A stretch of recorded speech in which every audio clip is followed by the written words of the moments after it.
It just gets worse and worse, guys.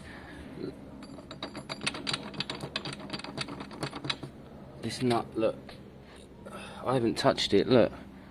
It's not, I don't know if it's been, well, no, it's only hand tight. It wasn't even nipped up. And then, I mean, if that's not seating in its right place, guys, back there, then it's not going to hit the thing, is it? It's not, because it has to hit that bit to create spark. It's not going to, literally, so that needed to be torqued back there while it was tested. Now, I don't know if this is something that's rattled loose while they, you know, whether it was part of their testing or what, but I don't know. The more I look at this thing, the more it winds me up. I don't even want to put a Stator on it, if I'm being honest, because everything else is all a bit iffy. I wonder if that bolt would even do up. Let's see. So that's on and seated and torqued properly now, almost like it should have always been. A little spring fell out. There's a kind of centrifugal area in the back for starting. That's fine, I put that back in. It's a bit fiddly, but it's very, very manageable. Don't let that panic you. You'll know it's seated. You have to seat it into the starting cog. That's how we start. Now, whatever else is going on, the pickup here now should be picking up. That's the whole point. But if it was sitting that far forward, it wouldn't have been lined up. And they actually need to be aligned quite closely. So I'm going to put it all right back together. I mean, again, I'm probably, you know, dreaming. It's probably all very high hopes, but might as well do all these checks. And then that's an 8-pole. Let me just double check. 2, 4, 6, 8. That's an 8-pole. 3 whites, 1 red. Very easy to identify. Stator, I can have one here in 2 or 3 days. In fact, I am going to order one because it sparks my curiosity. But I'm going to chuck this back on, put a couple of bolts in, and we'll see, out of curiosity, where we go from there. Normally I would say I don't expect spark back, but actually something like that would massively affect spark. It wouldn't have spark. So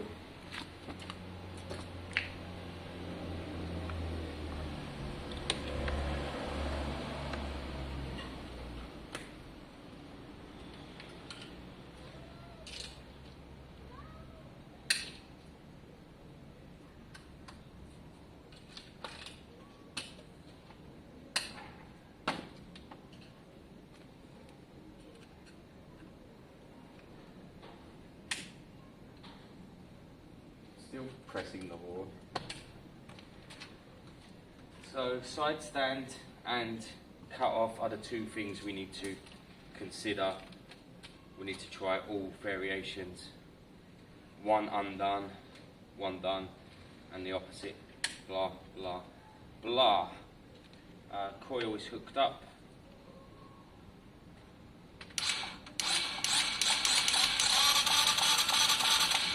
Definitely no spark, so we will try with this one undone.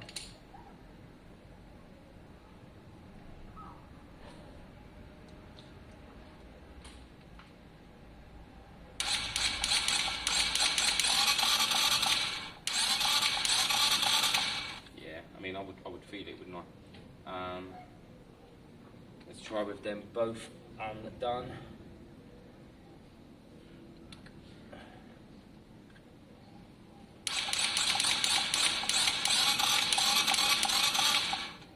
Let's try with this one done up and that one undone.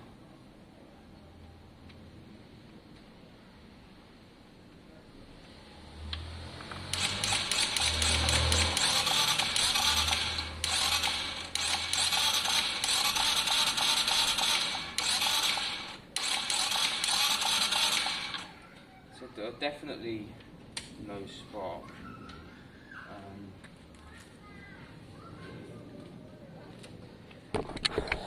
Definitely no spark under all circumstances there. So I think you'd be nuts not to try a new Stator. How accessible is Gary's? Nuts not to try one, but It may not be. I think I'll order one, guys. I don't think it hurts. It's like 30 quid. We'll order a new stator. I think it's unlikely to be the regulator. I think it's unlikely to be the CDI. More likely to be the stator. I have a feeling they at least said they tested the CDI and regulator, and they came to the conclusion that it was a stator. So maybe we should just follow that advice. So looking up a specific stator takes a little bit of ingenuity. I've got 3 whites and 1 red coming out of my wiring system. The one white and 1 red coming from the pulse, the pickup, okay? And then 2 whites going separately. Now this stator here that I found, I hope you can see this, has a white and a red coming out of the pickup, and then 1 spare white over there. There is 2 whites coming out of the line. So up here by my thumb, there's 1 red, 1 white, and another white. Basically, if I just cut all of them and wire the red and white to here, like, you know, like we've got anyway, and then the spare 2 whites to the side like we've got anyway, we should technically have a stator there that's doing what we need it to do. The other one I saw had 5 wires. It had 3 whites coming out. I think that would have been okay as well. You just leave one of the whites disconnected. I've done that in the past. I'm sure that's okay as well. So that's kind of 36 quid now, an attempt to get spark back on this bike. It might not work, guys. It might be regulator, it might be CDI issues, but this is the process ultimately we're going to have to go down in the long run to see exactly what we're working with. Once we've got spark and an engine that will fire up, the rest is easy. The rest is bolt on around it. We can buy new switch gears and all of that, and you know, whatever's going on with that front wheel, we'll sort it out, put on the other disc if needed, and so on and so on and so on. So yeah, we're kind of okay at the moment, kind of, except we have a lemon. I've taken a nice picture of it because it shows absolutely nothing. No one would ever guess what it is from this kind of angle. So I'll put that up later as a bit of a tease. Guys, while you're listening to my ramblings, take the time to click like. There's 900 of you watching and 70 or 80 likes. Just right now, if you haven't clicked like, click like. If you'd like to subscribe, please do. It always helps the channel out, and it helps me continue to do these funny little projects. Otherwise, what's the point? The next day. Alright guys, and welcome back. So, I was chilling in my bedroom this morning. Just chilling out, not coming up to the bikes today. And then, pow! Someone knocks at the door. And my new creat engine has arrived for the Piaggio Fly. It's a low mileage, fully running, plug and play engine. That's at least what they have said it is. The main thing is it comes with an invoice and a receipt for the new owner, so that there's no worries about engine swaps. I did kind of touch on that in the last video. That yes, you can go through the process of changing it. I'm not going to change the numbers because I don't want to mess around holding the bike for 4 to 6 weeks. But the new owner will have the receipt, and we'll be able to produce it. What I'll do is I'll put it in the front. I'll tell them and put it in the front so that they can deal with it. If I was them, when sending the logbook off, I would send the logbook. I would do the add the engine number as well, and send a copy of that, photocopy it, and get it all done in one hit. It's fine for them to do, you see, because it's not wasting my time. But for me, I end up stuck with the bike in a way. Engine swaps, quite straightforward, much more straightforward than working on the engines, honestly. Generally, they will be held on by a pivot bolt.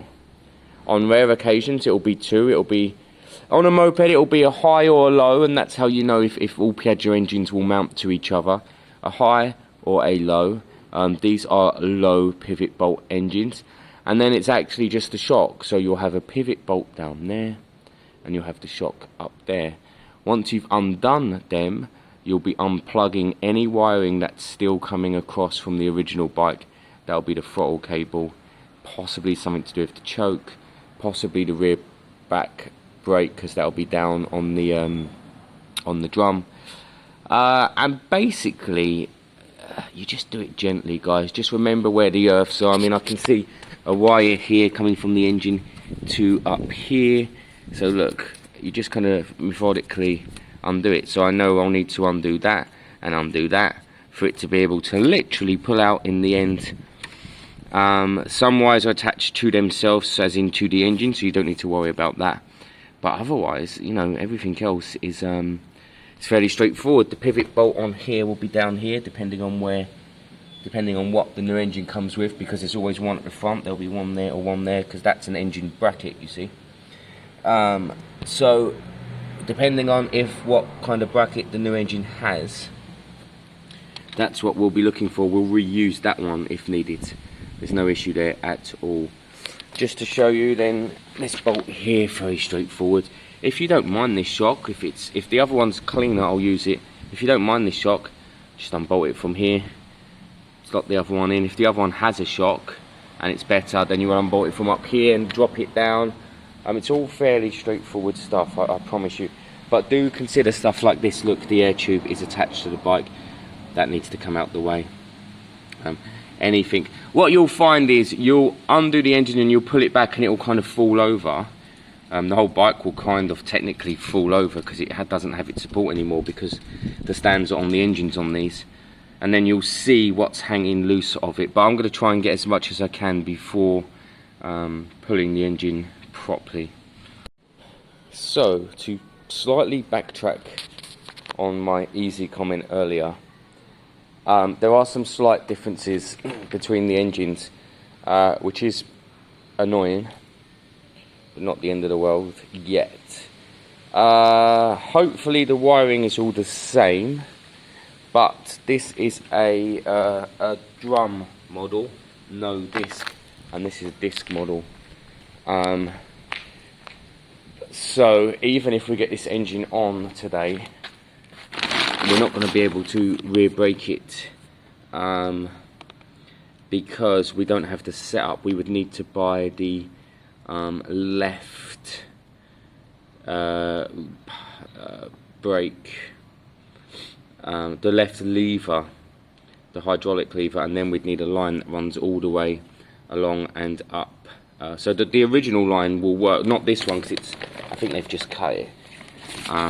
But so we'd need a new line going up to the rear brake lever, and we'll need a new lever because that's a cable one over there. So that has made the job a little bit harder. To be fair, it will still kind of bolt in and do its thing. The other thing which I'm kind of in two minds, because it's not the end of the world, they just cut everything. Look, cut. I mean, that's the throttle cable. Cut. Look, there's so many wires there. Look how many wires are in here. Look. Cut. Now, it kind of, look, it kind of doesn't matter. I do stand by that, but because all my stuff should switch over. But certain things like this they should have unhooked. The sensor they should have unhooked. Have they cut the sensor from idiots? Look, they cut it from there to there. It's not the end of the world. It just means I have to do all the kind of intricate bits up here now, which is fine, because what I'll do is I'll take mine off. I'll leave all my loom hanging. I'll just kind of neaten this up.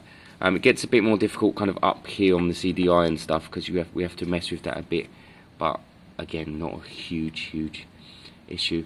So first things first, and there's no engine mount here, so we will be using mine. That's fine.